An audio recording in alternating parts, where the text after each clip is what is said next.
আমি কে? আমি কোথা থেকে এসেছি? কেন এই দুনিয়ায়? আর মৃত্যুর পর কোথায় যাব? তুমি কে? তুমি একজন মানুষ, আল্লাহর সৃষ্টি, সেরা সৃষ্টি। আল্লাহ বলেন, لقد خلقنا الإنسان في أحسن تقويم আমি সৃষ্টি করেছি মানুষকে সুন্দরতর অবয়বে। তুমি কোথা থেকে এসেছো?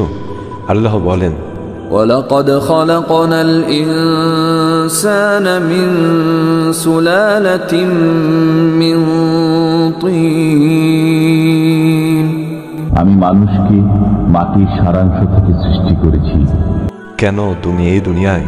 আল্লাহ বলেন, وما خلقت الجن والإنس إلا ليعبدون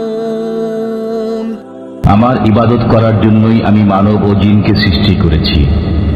মৃত্যুর পরে তুমি কোথায় যাবে?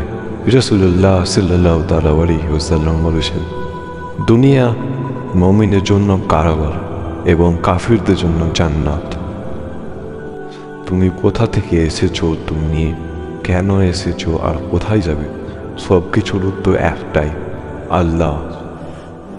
তার দিকে ফিরে যাও, তাহলেই শান্তি পাবে।